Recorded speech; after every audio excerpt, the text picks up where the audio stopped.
Bonjour et bienvenue. Vous écoutez Akibapla, le podcast qui porte la voix des passionnés du vivant en Occitanie.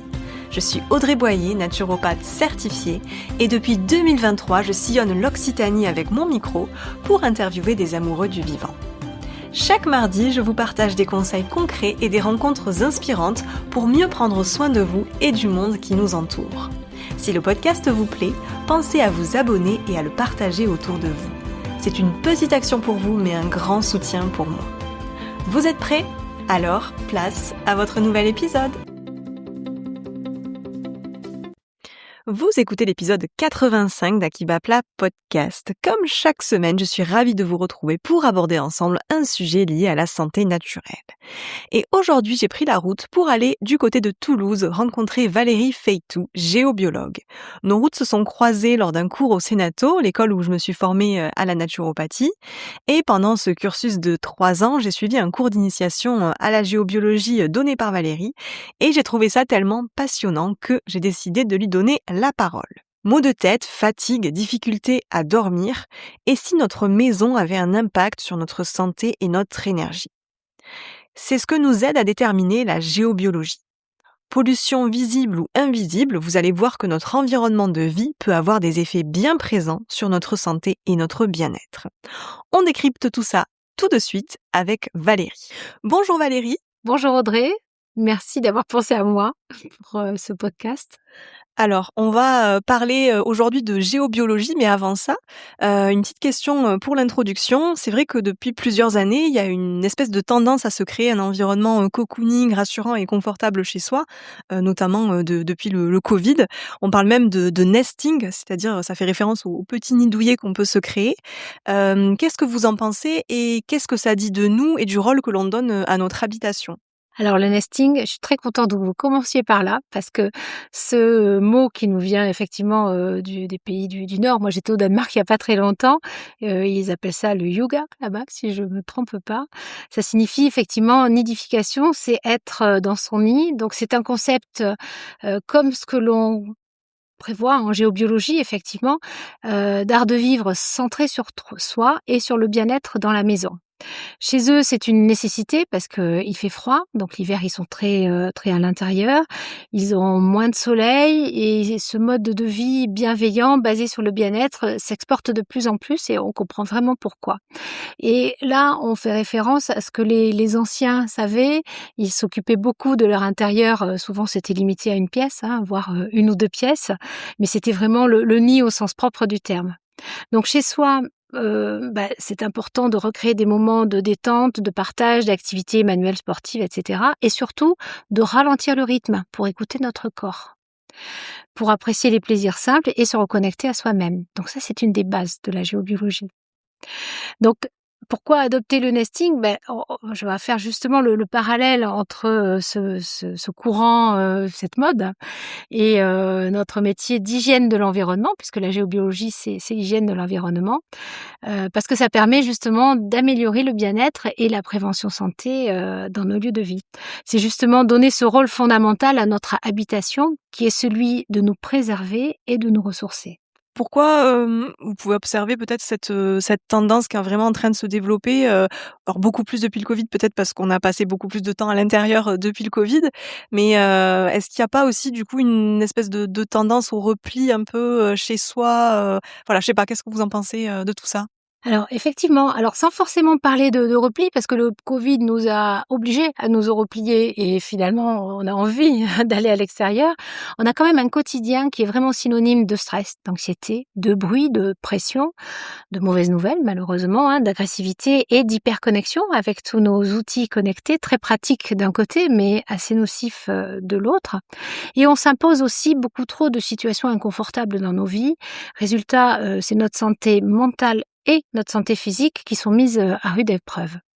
Alors, il faut faire des pauses, il faut se recentrer sur soi, sur son bien-être, être à l'écoute de son corps, comme je disais tout à l'heure, et profiter de son intérieur au sens propre du terme. Notre corps est notre propre maison, mais notre intérieur et notre jardin intérieur, notre maison ou notre petit balcon si on en a un, sont des endroits vraiment propices à ce ressourcement et la maison est vraiment un outil hyper puissant pour aller bien, hein, tout simplement, hein, pour, faire descendre ce niveau de stress, d'anxiété, se ressourcer.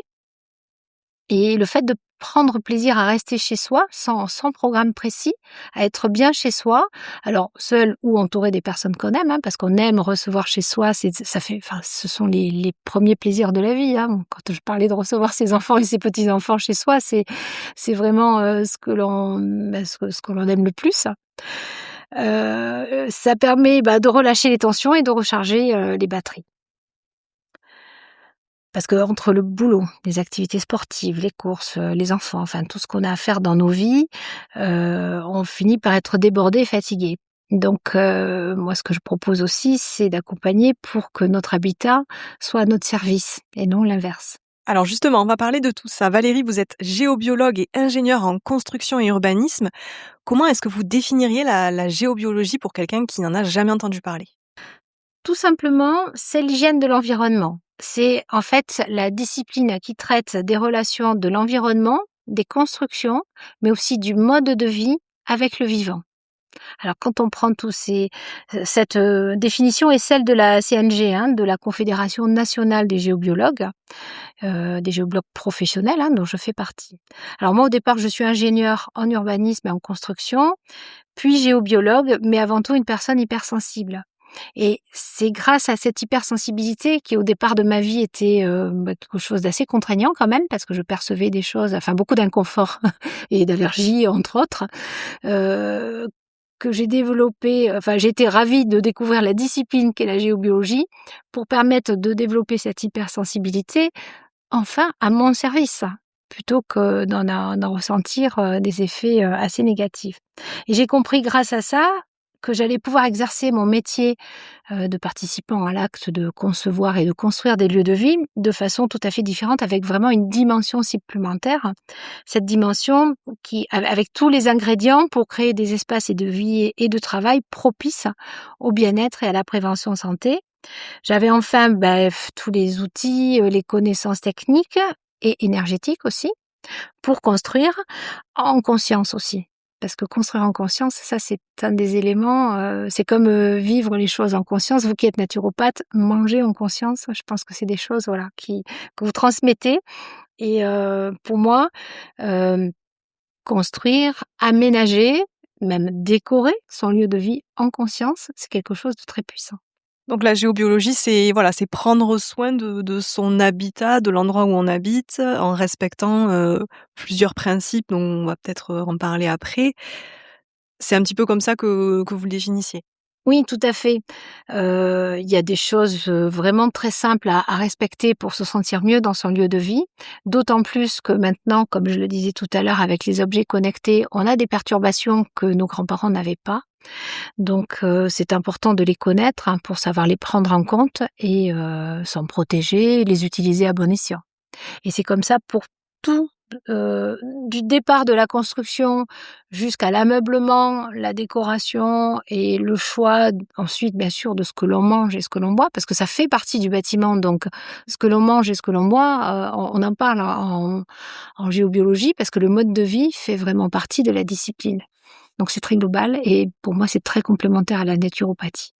Alors justement, quel type de perturbations on peut rencontrer, dans son lieu de vie, par exemple? Est-ce que vous auriez des exemples de peut-être de maisons où vous êtes allés et là vous vous êtes rendu compte qu'il y avait pas mal de perturbations et qui pouvaient après impacter l'énergie, des personnes qui habitaient dans le lieu? Bien sûr, on en a plein, des perturbations. En fait, ça n'est fait que de cela. Alors, moi, je les classifierais là, pour en parler au grand public, les gens qui n'ont pas tout à fait conscience de ça. C'est en perturbations visibles, ou que l'on ressent, que tout le monde ressent et sait ressentir, et des perturbations invisibles.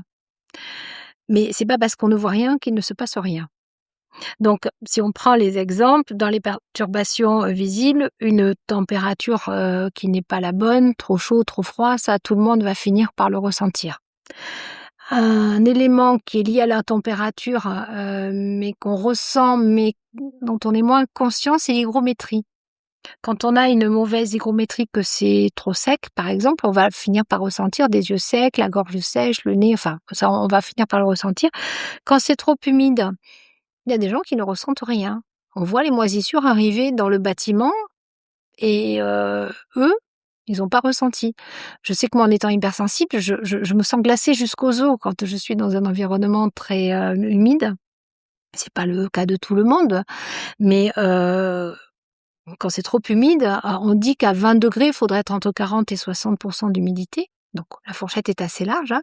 Mais si peu que l'on vive avec, du linge qui sèche à l'intérieur, une mauvaise ventilation, on cuisine, un peu plus de personnes dans la pièce que que que normalement prévu par rapport à la capacité de la pièce, on peut très, très vite avoir une humidité excessive. Donc ça, c'est des perturbations qui sont du bon sens, mais qui font partie de mon métier de constructeur, en fait. Mais aussi, ça peut être trop sombre, hein. Pas avoir assez de luminosité, donc ça va agir, sur, le moral, sur, les yeux, parce qu'on n'a pas le spectre total de la lumière. Ou alors, pas avoir le soleil direct, jamais le soleil direct dans une pièce. Oui, ça c'est très perturbant, je trouve. Les appartements mono-orientés nord, alors non seulement c'est très perturbant, l'hiver, c'est sinistre, mais en plus l'été quand ça surchauffe, enfin, bon ça surchauffe moins au nord bien sûr, mais quand il y a une canicule, on peut pas faire ventiler, voilà. Et ça m'amène à la qualité de l'air. Donc la qualité de l'air, les odeurs on les perçoit, mais il y a des, perturbations de l'air qui sont le radon, par exemple. On ne le perçoit pas, hein, c'est un gaz inodore incolore qu'on a dans certaines régions, qui peut rentrer dans les bâtiments et qui est un gaz, vraiment, perturbateur parce que, dans les poumons, il va, se désintégrer et il est radioactif. Donc ça, c'est très important de savoir où on construit et à quoi on peut être soumis. De même que, si on a un appareil de chauffage défectueux, il va générer du monoxyde de carbone qui est pareil, une odeur incolore, qui peut être, létale, hein, carrément, c'est très, très dangereux. Donc la qualité de l'air, sans être extrémiste, mais ce sont 2 exemples que je voulais évoquer quand même parce qu'ils sont importants. Elle peut être affectée par nos modes de vie, bien sûr, mais par les meubles. On achète des meubles qui génèrent beaucoup de COV, hein, des composés organovolatiles, avec en particulier du formaldéhyde, qu'il faudrait laisser dégazer, comme on dit, pendant plusieurs semaines, voire plusieurs mois avant, de pouvoir les mettre chez soi. Après, il y a tout ce qui est parfum aussi d'intérieur et cetera. Complètement. Alors, parfum d'intérieur, parlons-en. Les parfums de synthèse, je conseille pas. Les huiles essentielles avec modération parce qu'elles ne sont pas toutes, faites pour être diffusées dans l'air. Et bien entendu, il faut toujours valider, il faut toujours ventiler, pardon. L'encens, par exemple, tout ce que l'on fait brûler, il va falloir ventiler aussi parce que ça donne un parfum, ça peut masquer des odeurs de cuisine effectivement, mais il faut toujours ventiler parce qu'on va avoir les produits de la combustion, hein, avec l'encens, de même qu'avec les bougies. Ce serait joli les bougies. Bon, enfin, c'est sympa d'avoir une bougie, mais on a les produits de la combustion aussi. Donc, en termes de qualité de l'air, la règle, c'est de bien ventiler. Alors, tout ça, la plupart des gens le savent, même s'ils ne l'appliquent pas. Il y a quand même beaucoup de gens qui ne l'appliquent pas. Mais, il y a aussi les autres perturbations invisibles, hein, dont je parlais au début. Alors, les plus courantes nous viennent du sous-sol. L'influence du sous-sol, sous la terre, on ne voit rien. Si on n'a pas quelques notions de géologie, là c'est de la physique pure, de savoir que la terre est faite de plusieurs sortes de roches, qu'il y a de l'eau partout, hein, à des profondeurs différentes, des eaux stagnantes, des eaux qui ont un fort débit, il y a des filons métallifères, enfin il y a énormément de choses, il y a des failles sèches, des failles humides, ça c'est de la géologie. Eh bien, le géobiologue, avec sa sensibilité et ses baguettes, sait détecter toutes ces perturbations du sous-sol. Et ces perturbations liées au sous-sol ont un impact sur nous. Ça fait des sortes de faisceaux, de radiation, enfin le terme, voilà, chacun y met le terme qu'il veut, mais en tout cas, ça a une influence sur notre corps. Donc c'est ça qu'on va détecter parce que, c'est important de ne pas, stationner trop longtemps dessus ou en tout cas de pas y dormir, par exemple. Oui, on entend souvent des histoires comme ça de personnes qui ont développé des maladies parce que leur lit était à un endroit où justement il y avait une faille ou de l'eau qui circulait et cetera. Tout à fait. Le pire, c'est ce qu'on appelle un nœud ou un point étoile qui sont en fait des croisements de plusieurs phénomènes de ce type qui créent vraiment un point géopathogène qui, lui, peut vraiment impacter la santé, effectivement. Donc, il y a aussi les réseaux de la Terre, parce que la Terre respire, elle a son propre maillage. Donc, lorsque ça se croise avec les phénomènes géologiques, pardon, dont je viens de parler, ça a des incidences. C'est là qu'on va retrouver ce qu'on appelle le nœud étoile. Mais il y a aussi les masses d'eau, heu, une mauvaise prise de terre.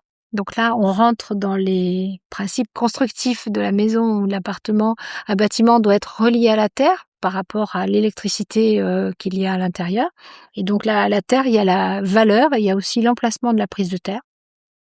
Donc ça, en général, ce sont les géobiologues et les électriciens qui peuvent résoudre ça pour une maison ou un appartement. Et bien sûr, on en parlait, les fameux champs électromagnétiques. Alors il y en a 2 sortes, il y a celui des maisons, le fameux courant 50 Hertz qui est un courant sinusoïdal, un courant alternatif. Donc il y a une inversion de polarité, régulièrement. Donc ce courant qu'on retrouve dans nos prises de courant, dans nos interrupteurs, dans tous les luminaires, et tous les appareils qui sont branchés, génère un champ électrique qu'on peut mesurer d'un côté et un champ magnétique qu'on peut mesurer aussi. Donc en général, on ne dort pas une tête collée à une prise, hein, mais parfois on a le lit qui est quand même un peu près. Donc notre rôle de géobiologue, c'est de venir mesurer dans les zones de repos, les zones de station prolongée, un bureau par exemple, voir à quoi la personne est soumise pendant quelques heures. Ça peut être de nombreuses heures dans la journée et ça peut être toute la nuit, de façon à limiter la valeur de ces champs électromagnétiques. Et ensuite, il y a les appareils connectés, téléphones, les box avec le Wi-Fi bien sûr, les fours micro-ondes, tout ça c'est des hyperfréquences. Et là aussi, ça a un autre, impact. On n'est pas sur les mêmes, fréquences. Le champ électromagnétique se mesure, en une seule fois. On ne distingue pas les 2. Mais ça a aussi des impacts sur nous parce qu'on reçoit et on émet en permanence des informations sur un téléphone, par exemple, qui va être, toujours très proche de nous et qui impacte notre corps parce que ça nous sollicite et on est obligé de réajuster notre homéostasie en permanence. Donc ça peut fatiguer. Voilà, ça peut commencer par une fatigue, par une gêne. Il y a des gens qui sont très sensibles et qui vont sentir que ça chauffe quand ils téléphonent. Donc voilà, on est déjà dans les effets thermiques.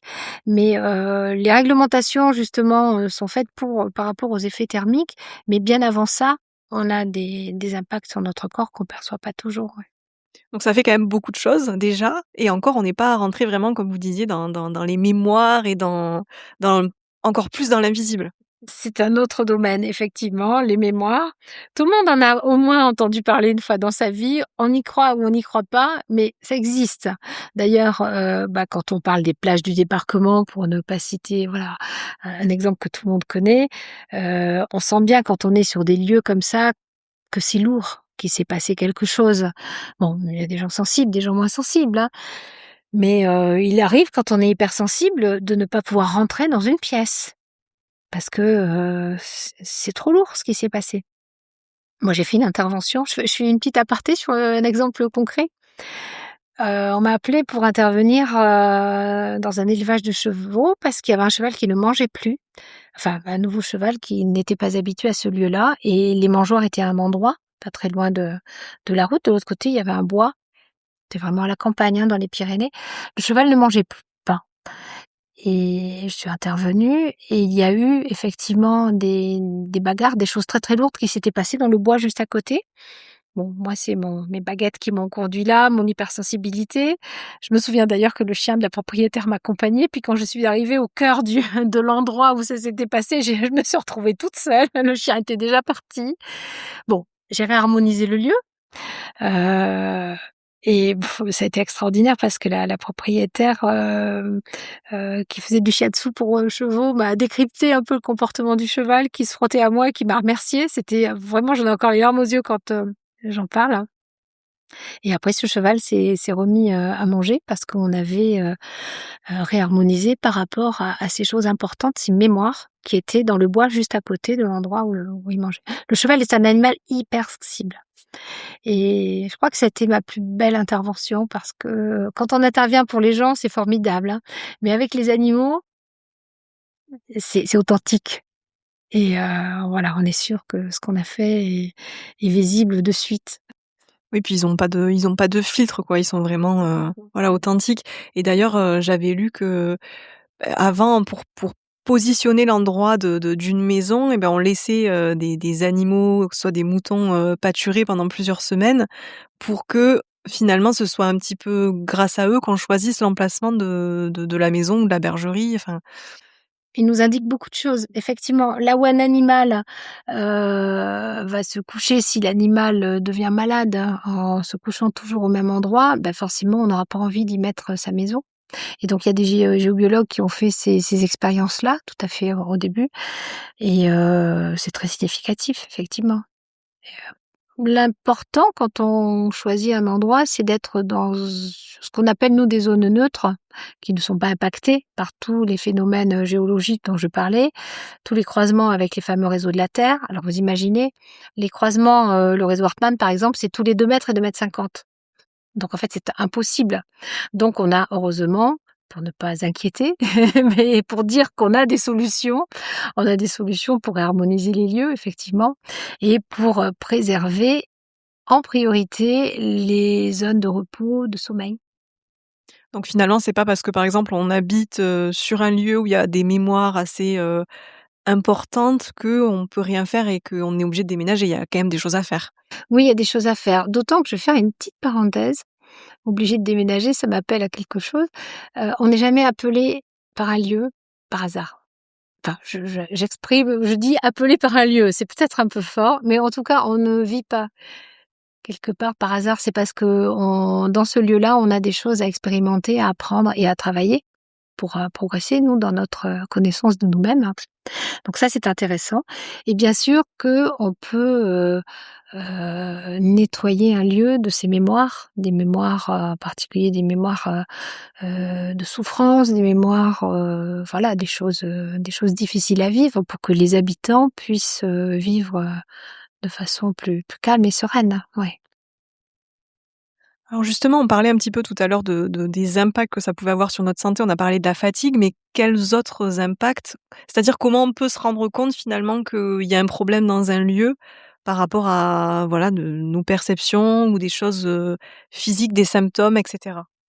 Alors, il y a des gens qui vont pas du tout faire la relation avec le lieu, hein, jamais, parce que ce sont des questions dans nos civilisations modernes qu'on ne se pose pas.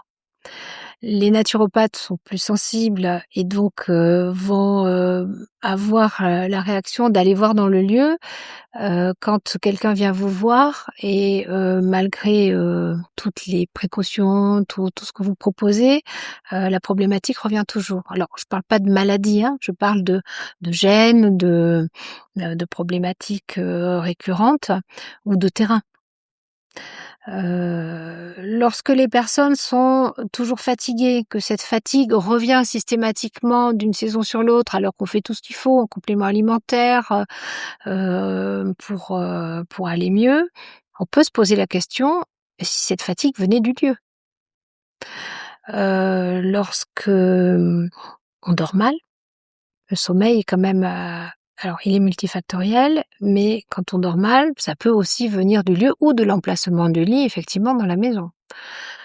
Des douleurs chroniques aussi, à force, on peut se poser la question de savoir si, ça peut venir du lieu aussi. Enfin, il y a énormément de choses, des migraines, alors je vais faire une petite parenthèse là, entre le lieu, le côté vraiment purement géobiologie et ce qu'on appelle le syndrome des bâtiments malsains, qui est plus lié alors à la construction et à l'entretien, au mauvais état du bâtiment. Vous avez des bâtiments qui d'eux-mêmes sont malades parce que, trop d'humidité, de l'air vicié, la technologie dans le bâtiment n'est pas adaptée à son fonctionnement, un mauvais entretien, il peut y avoir des tas de raisons et lorsqu'on va, dans ce bâtiment, on ressent des malaises qui peuvent être des maux de tête, la gorge irritée, de la toux, les yeux secs, des vertiges, des problèmes cardiaques, hein, ou des difficultés à respirer. Donc ça fait partie de la géobiologie, mais là, le syndrome des bâtiments malsains, on va pouvoir traiter le bâtiment pour, ou pas d'ailleurs, parce que parfois c'est techniquement très compliqué, mais en tout cas la personne, une fois qu'elle part de ce bâtiment, les symptômes s'arrêtent. A contrario, il y a des phénomènes, dans un lieu de vie où, le on ne voit rien, il y a rien de vraiment, significatif. Effectivement, on peut avoir tout simplement juste un malaise, hein, pas savoir pourquoi et à ce moment-là, c'est intéressant de faire intervenir un géobiologue pour comprendre, la cause, savoir si ça vient du lieu et savoir ce que l'on peut faire pour, réaménager. Heu, c'est souvent un réaménagement qui permet, d'aller mieux ou alors harmoniser avec, des techniques, il y en a, voilà, beaucoup. Est-ce que des fois, il y a la solution, c'est pas juste de partir, parce que finalement on peut réharmoniser, mais ça sera pas suffisant? Est-ce que ça vous est déjà arrivé de, finalement de se dire: Là, c'est trop par rapport à ce qu'on peut encaisser en tant que personne»? Oui, alors, dans une maison, c'est vrai qu'on arrive toujours, à trouver parce que c'est un petit peu plus grand qu'un appartement, mais je prends l'appartement le cas d'un appartement, effectivement. Quand la personne peut vraiment pas y rester, qu'on n'arrive pas à trouver une zone, neutre pour qu'elle, puisse se ressourcer, bah, il vaut mieux déménager, oui. Imaginez l'appartement plein nord, mal ventilé, dans lequel vous avez un point étoile en plein milieu et on ne peut pas, mettre le lit dans un endroit qui permette à la personne de se ressourcer, bah, là, il vaut mieux aller ailleurs, effectivement. Et puis si je rajoute en plus, le transformateur de l'immeuble qui est, juste collé à l'appartement parce que ça arrive. On a beaucoup, d'immeubles que l'on construit avec un transformateur à l'intérieur, du bâtiment. La plupart des gens ne le savent pas parce qu'ils n'ont pas les plans de l'immeuble, mais parfois ça peut être terrible, ouais. Et comment ça se fait pour vous que justement il y a des aberrations un peu comme ça qui soient réalisées, quoi? C'est-à-dire que vous êtes dans la construction aussi de bâtiments, de maisons. Est-ce que c'est parce que simplement les gens n'ont pas la connaissance de se dire: «Ben, en fait, on va pas mettre ça à côté de tel ou tel, appartement parce qu'il va y avoir des répercussions»? Parce qu'on peut se dire que c'est quand même, étrange que ça n'ait pas été pensé. Voilà. La connaissance s'est perdue. Non, franchement, moi voilà, je vais avoir 60 ans. Mes grands-parents étaient encore de la génération où ils faisaient toutes ces choses-là, cette harmonisation, ils savaient la faire parce que de bouche à oreille, ils avaient appris de leurs parents. Enfin, on faisait, par exemple, le grand ménage de printemps, on faisait, des rituels, à la Saint-Jean, enfin, il y avait beaucoup de rituels qui permettaient d'harmoniser les maisons. Ça s'est complètement perdu. Après la Seconde Guerre mondiale, on a reconstruit, en masse. On a reconstruit là où on pouvait construire. Ensuite, maintenant on construit beaucoup d'immeubles, on reconstruit les villes sur elles-mêmes, on densifie. Donc, on est soumis à des règlements qui sont des règlements d'urbanisme, mais il y a aucune notion de géobiologie. On construit là où on peut. Donc franchement, oui, ça s'est complètement perdu. Et si je reprends l'exemple du transformateur qui va être à côté d'un séjour ou d'une chambre, mais un architecte aujourd'hui, il sait même pas. Il a même pas l'idée, c'est ce qui est dommage. En tant qu'être humain, il n'a même pas l'idée que ce transformateur à côté de cette pièce, ça pourrait quand même nuire aux personnes qui vivent dans cet appartement. Oui. Donc ça s'est perdu. Et moi, mon rôle, nous les géobiologues, ça fait partie de notre rôle de réhabiliter l'importance de l'hygiène de l'environnement, en fait. Oui, c'est ça, parce qu'on parle beaucoup, en tant que naturopathe, je parle beaucoup, moi, d'hygiène de vie et cetera. On parle d'alimentation, d'exercice physique, de gestion du stress et des émotions et cetera. Mais c'est aussi pour ça que je voulais faire cet épisode avec vous, parce que je trouve qu'on parle des fois pas assez de l'importance de l'environnement, en fait, notre environnement de vie. Et nous, les géobiologues, on parle de l'environnement, de vie, du mode de vie qui va, bien sûr avec et si j'insistais tout à l'heure, sur 2 choses qui, ont commencé à générer des problèmes de santé dans les maisons et dans les appartements, c'est l'eau courante et l'électricité. parce que l'électricité, avant, on s'éclairait à la bougie, hein, donc il y avait pas de problème d'avoir des fils dans les murs qui passaient, enfin dans les murs ou dans le plafond, ou dans le sol et qui viennent apporter, ce champ électromagnétique qui perturbe le vivant. Et l'eau courante, c'est pareil. Ça, on a des courants d'eau qui serpentent et la qualité de l'eau qu'on a au robinet, est-ce que à votre avis, elle est potable? Non. Voilà, quand on va boire de l'eau du robinet, on va pas être malade tout de suite. Mais si on boit que de l'eau du robinet, cette qualité-là n'est pas propice à la vie. Et alors, pour donner un peu des conseils pratiques aux auditeurs et aux auditrices, quels conseils vous pourriez donner? Par exemple, on parlait du sommeil tout à l'heure, pour améliorer la qualité du sommeil. Si quelqu'un a des difficultés à s'endormir, se réveille toujours fatigué et cetera, qu'est-ce qu'on peut faire en première intention, pour essayer d'harmoniser le lieu et de mieux dormir? C'est une bonne question parce qu'effectivement, il y a à peu près 40 à 50 des Français qui ont des troubles de sommeil. Je crois que 13 à 21 souffrent d'insomnie. J'avais regardé un peu ces chiffres. Et puis je parle pas des gens qui ne dorment que 5 heures par nuit ou qui ont, des réveils fréquents, qui se rendorment, mais finalement à la sortie, ils ont quand même de la fatigue qui s'est accumulée. Donc, il y a plusieurs choses à faire déjà, dans l'ordre, oui.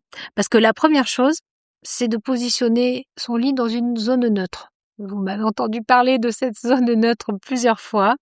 C'est effectivement un endroit qui n'est pas impacté par les perturbations qui viennent du sous-sol, mais aussi des perturbations qui viennent de la construction. Et comment ça, on peut le savoir en étant, novice? Est-ce qu'on peut le déterminer, tout seul ou pas? Tout seul, c'est difficile, sauf à avoir une grande sensibilité et avoir cette intuition de se dire: «Bah, je me mets là et là, je dors bien», ou alors essayer, tous les endroits de sa chambre pendant une semaine à chaque fois et voir l'impact que ça a sur la santé. Le plus simple, c'est quand même de faire, intervenir un géobiologue certifié. Quelqu'un qui, voilà, a fait une formation sérieuse pour pouvoir vous dire que cette zone-là, il y a même des appareils, hein. Moi, j'ai un géomagnétomètre, qui permet de mesurer, je parle de mesure parce que là, il s'agit de la physique, hein, la variation du champ électromagnétique, terrestre. Donc, on voit ensuite sur une courbe 3D, les endroits qui sont perturbés. Donc, c'est important, voilà, d'avoir le bon endroit. On parle souvent de position du lit avec la tête au nord, par exemple. Bon, c'est pas ce qui est le plus fondamental. C'est vrai que l'axe nord-sud est quand même, intéressant parce qu'on a des cristaux de magnétite dans le corps, mais, en termes d'orientation, il y a des gens qui dorment très bien la tête à l'est, l'axe est-ouest, il est aussi très intéressant. En Vastu Shastra, par exemple, qui est l'Ayurveda des lieux. Ce sont les hindous c'est la géobiologie des hindous, voilà. On a des axes intéressants, pour différentes choses. Ce qui va être important aussi, c'est la matière, du lit. On évitera les matières métalliques. Tout ce qui ressort, à l'intérieur ou Là, on va un peu loin, mais moi, je n'aime pas les matelas à ressort. moi non plus. C'est la physique, hein, tout simplement. On a tous eu nos cours de physique où on générait un champ magnétique avec une bobine, de fil, hein.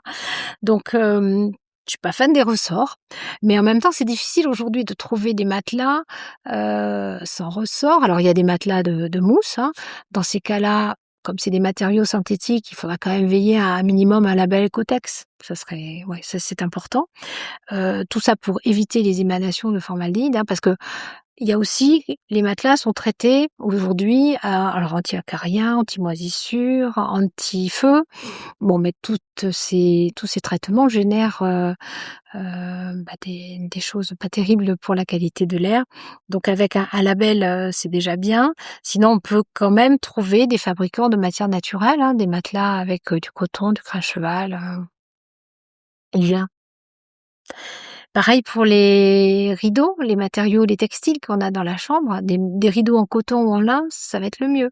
On va éviter un tapis pour éviter aussi, trop d'acariens ou de poussière. La chambre doit être aussi, disposée de façon à ce qu'on n'ait pas des courants d'énergie qui viennent nous impacter. Alors là, c'est du bon sens. Bon, c'est du feng shui aussi qui nous a de la géobiologie chez les Chinois ou les Tibétains. Moi, je pratique le feng shui tibétain adapté à nos civilisations, hein, donc les grandes bases pour éviter d'avoir des courants, enfin pour bien faire circuler l'énergie dans le logement, mais quand on dort, se préserver de ces circulations d'énergie.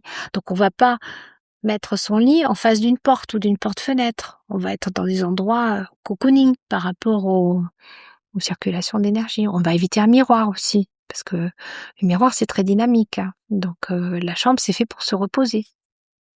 Alors comme c'est fait pour se reposer, on va éviter aussi d'y amener ses soucis dans la chambre. Par exemple, un bureau avec des papiers administratifs, des factures à payer. Bon, tout ça, c'est bien. Un petit coin bureau, c'est bien ailleurs que dans la chambre.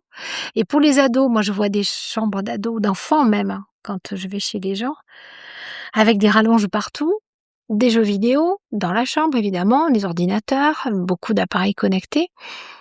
Ça, c'est pas du tout propice à la détente, au repos, d'autant que tous ces appareils connectés vont générer un champ électromagnétique. La rallonge sous le lit, ça, je l'ai beaucoup vu. Bon, ça, on évitera. En tant que géobiologue, j'ai des appareils. Très souvent, je fais brancher les lampes de chevet dans l'autre sens. Vous voyez, on a 2 fiches parce que les lampes de chevet, elles sont jamais branchées à la terre. Et quand l'interrupteur coupe le neutre et pas la phase, on a une lampe qui est sous tension toute la nuit et qui génère un champ électrique important, comme si elle était allumée. C'est tout simple, mais avec un appareil, le géobiologue va pouvoir calmer le champ électrique qu'il y a dans la chambre. Donc voilà, se protéger vraiment au maximum des champs électromagnétiques, pas de téléphone dans la chambre, bien sûr. Si c'est un réveil, il va être branché à l'autre bout de là où on a la tête. Comme ça, au moins, quand il sonne, on se lève. Et puis, sur mode avion. Et de préférence, pour les gens qui veulent vraiment se protéger de tous les champs électromagnétiques hyperfréquence la nuit, on peut programmer sa box pour que le Wi-Fi s'arrête à une certaine heure et se remette en route le matin. Il y a plein de choses qu'on peut faire. Est-ce que la couleur de la chambre peut aussi impacter le sommeil? La couleur des murs, des draps? Ouais. Oui, il y a des couleurs qui sont propices au calme, à l'endormissement, tout ce qui est indigo, tout ce qui est pastel, les couleurs vers le violet. Après, il n'est pas interdit d'avoir la déco qui nous plaît. Ce qui est important, c'est d'avoir quand même la déco qui nous plaît, en fonction de son caractère aussi, hein. Vous allez trouver des chambres d'ados en noir et en rouge et ça va pas les empêcher de dormir, mais on ne vit pas toute sa vie dans une chambre rouge. Et quand on avance en âge, on va avoir d'autres goûts et donc besoin de plus de douceur. Donc c'est vrai qu'on va éviter du rouge dans une chambre, hein, mais moi je fais du feng shui, j'ai un mur là dans une chambre qui est un beau rouge grenat et c'est la couleur de l'abondance, ça me va bien, c'est dans la bonne zone et franchement donc il y a parfois tout et son contraire, parce que il est important de pas imposer des dogmes. La géobiologie, tout comme le feng shui, sont des disciplines qui sont en accord avec le vivant. Il faut être en accord avec la personne qui vit dans ce lieu-là. Et d'avoir une déco qui nous plaît, qui est en accord avec nous, c'est déjà le premier point fondamental. Mais pour revenir à la déco de la chambre, tout ce qui est le plus simple possible.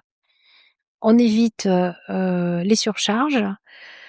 On évite d'avoir des choses qui ne sont pas en relation avec le sommeil et la détente. Donc, je parlais du bureau, hein, de tous ces appareils hyper connectés. Et on évite toutes ces surcharges aussi pour faciliter l'hygiène du lieu de vie.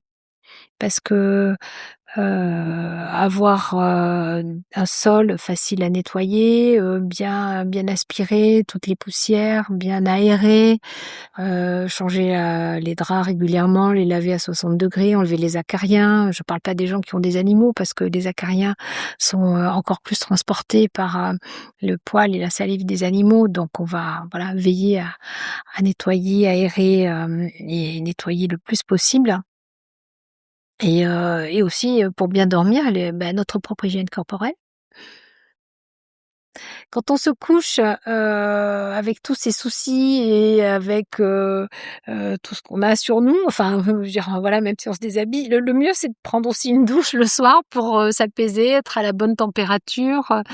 Je parle de ça parce que pour bien dormir, il est important d'avoir un rituel de préparation au sommeil.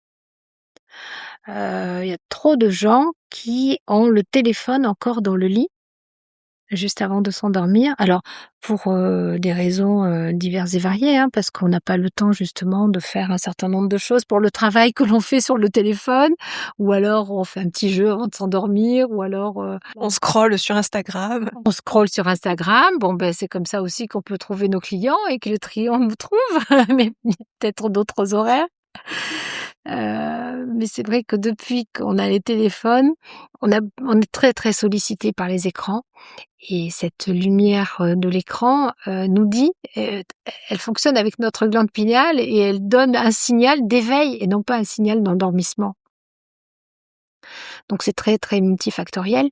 Mais déjà, voilà, les bons matériaux, les bonnes couleurs, la zone neutre, se protéger des champs électromagnétiques et avoir une bonne hygiène globale de la pièce, c'est les fondamentaux.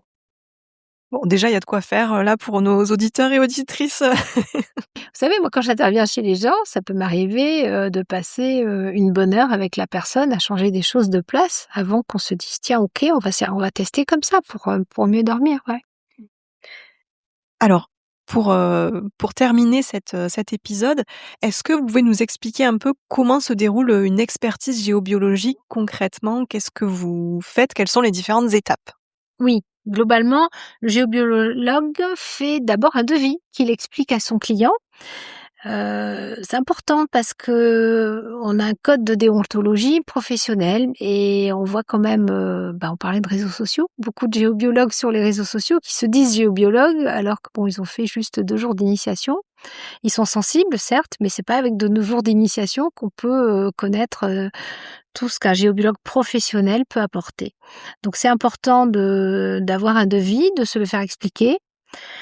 À ce titre-là, j'informe les auditeurs qui peuvent aller sur le site de la CNG, Confédération nationale de géobiologie, retrouver un guide pratique pour les clients, de façon à être informés et savoir tout ce qu'ils peuvent demander à un géobiologue pour en discuter avant l'intervention.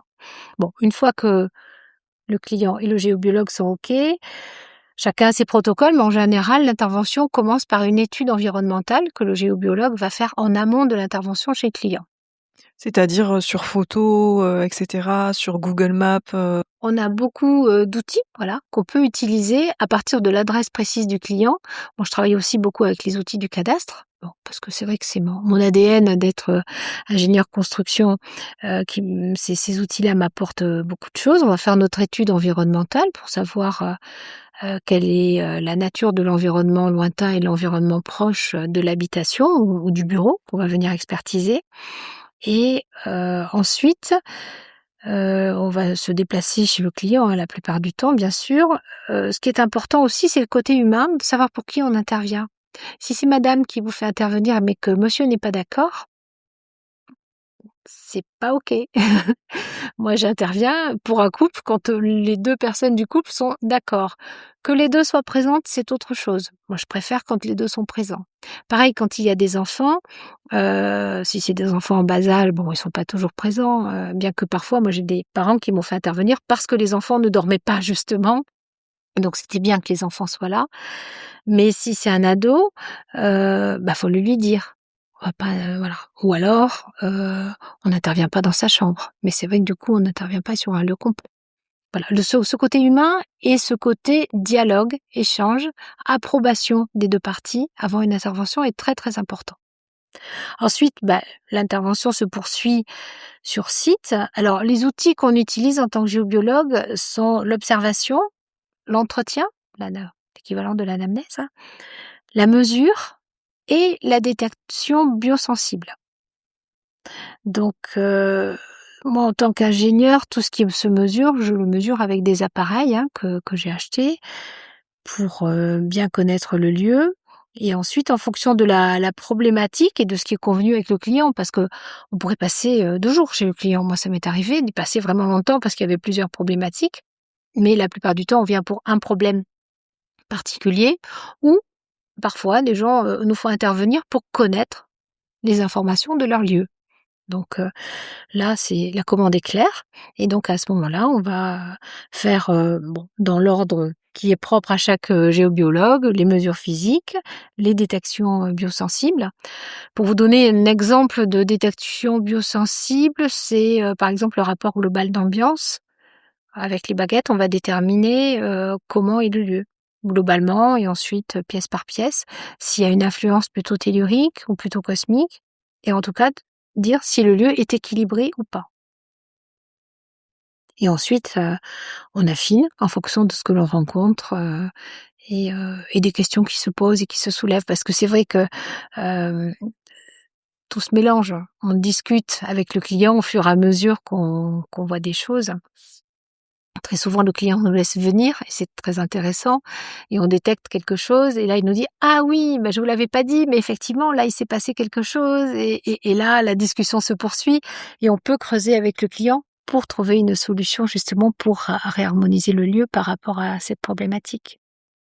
C'est un échange, mais un échange structuré. Eh ben, merci beaucoup Valérie pour, cet épisode passionnant. On pourrait encore continuer à en parler pendant un petit moment. Mais là, peut-être conclure par, comment on fait justement pour vous contacter si on veut, que vous puissiez, venir, dans notre lieu de vie ou notre, bureau. Vous disiez peut-être aussi sur le lieu du travail pour, voilà, faire un bilan et faire, une expertise, de géobiologie. On peut me trouver sur le site de la CNG, Confédération nationale de géobiologie. Moi, je suis au sud de Toulouse et je suis sur les réseaux sociaux. Nom, prénom, Valérie Feytout, tout simplement, Feytout. Eh ben, merci beaucoup Valérie Feytout de m'avoir accordé cette interview pour parler de géobiologie, un sujet moi que je trouve absolument passionnant et je pense qu'il aura plu aussi à nos auditeurs et à nos auditrices. Merci beaucoup. Écoutez, je l'espère et en tout cas, merci à vous Audrey de m'avoir proposé d'aborder ce sujet. C'était Akiba Pla, le podcast qui porte la voix des passionnés du vivant en Occitanie. Si cet épisode vous a plu, pensez à le partager et à laisser une note sur votre plateforme d'écoute. C'est le meilleur moyen de soutenir mon travail et de faire connaître le podcast. Retrouvez-moi aussi sur les réseaux sociaux pour suivre toutes les actualités.